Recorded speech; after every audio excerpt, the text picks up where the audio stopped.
morning, everyone. I hope you had a good weekend.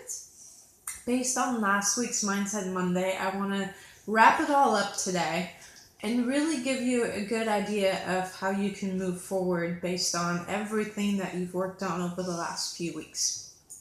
So you should have a good understanding of your child's strengths. You should have a good understanding of what those limiting beliefs were, added on with in his or her own time. You should also, based on last week, have a good idea of what your dreams are, what your hopes are for your child. As unrealistic as they might seem at this point in time, it doesn't matter. I hope you have a really long, extensive list of what you hope to accomplish with your child, what you hope your child will dream and try to achieve. So I want to kind of help you figure out how to narrow that down to action steps that you can take to lead your child on that path. Now, just to clarify, we all know we can't make our children do anything, right? I mean, all the parenting tricks in the book sometimes just don't work. They do what they want to do when they want to do it, and that's okay. What I want you to focus on this week is I want you to take those dreams from last week, and I want you to kind of narrow down what is something that is achievable within the next year. Even if it's challenging, even if it seems like it's an uphill battle to get there, I want you to look at anything that's achievable within the next 3, 6, and 12 months. So we're going to set little mini goals along the way. So the first thing I need you to do once you find those yearly goals is I need you to break it down into things that you can control versus things that are completely out of your control. So, for example, like I was referring to last week, I don't want my son to just speak because that's too broad of a goal. I want him to say, Mom. I want him to say, Dad. I would really love for him to say, I love you.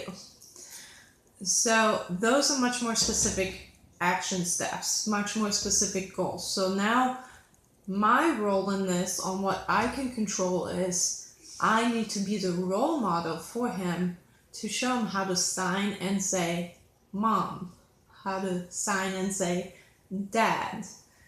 So I can't expect him to start to just automatically pick that up if I don't model that behavior on a day-to-day basis.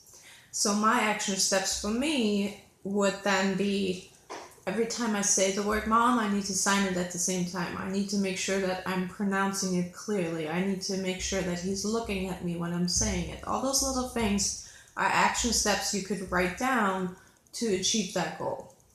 So let's say, for example, you want your child to say, please and thank you, which we will go into on Wednesday actually as our vocabulary words.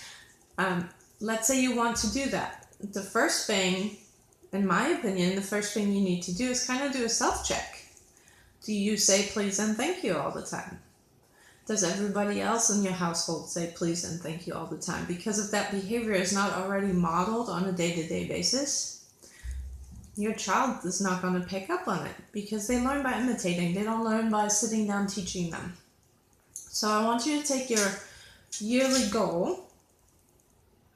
If you want to get creative about it, I encourage you to actually make a little vision board. I will include a link for some ideas on that. That's my favorite way of doing it, making a vision board so I can actually hang it up on the wall and I have my goals clearly in mind with my action steps underneath so that on the challenging days, I still have the big picture right in front of me to look at to kind of help me realign and get my balance back.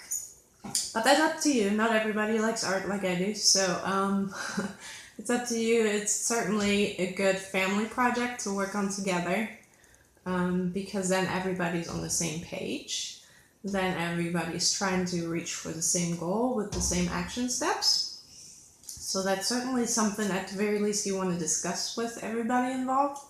But your main goal this week should be figure out what's a good 3-month goal and write your action steps accordingly. What is it that you can control to make that happen? Now, whether your child follows along with that and actually reaches that goal at the 3-month mark, that's ultimately up to them. That falls in the out of your control category.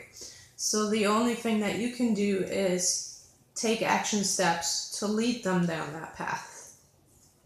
Same with the 6-month goal. Make sure that you have specific action steps to get you there. So a little bit off topic, but for example, I have a conference coming up in November. I have no control over whether I'm allowed to speak at that conference or not. However, I do have control on setting that path up. But there's deadlines for all of that to happen. There's a deadline to apply to be a presenter. There's a deadline to then turn in your material of what you're going to present, etc. So from a business perspective, those are my action steps. I first have to make contact with the person in charge. Then I have to meet the deadline and submit all the application paperwork. Then I have to submit my actual presentation for review, etc. So try to look at it the same way with your child. Say you have 5 specific signs in mind that you want to teach them. Well, your first step should be that you learn those 5 signs, right? Because how is your child going to learn if you don't use them? So once you get comfortable with them and use them on a day-to-day basis, now really focus on incorporating those signs more and more on a day-to-day basis and making sure your signs are as accurate as possible. The next step would be to then try to get your child to engage with you on those 5 signs. Like I referred to before, if the sign was milk, you would start off by learning the sign milk. Then you would use that sign every time you give your child milk. You would hand them the milk and say milk. And then eventually when your child starts pointing at it because they want it, then you would ask them to tell you what they want, either through the word or through the sign. So those would be the action steps for that example. So if you have any questions, let me know, but I want you to really focus on what is in your control to achieve some of those goals on your big dream list from last week.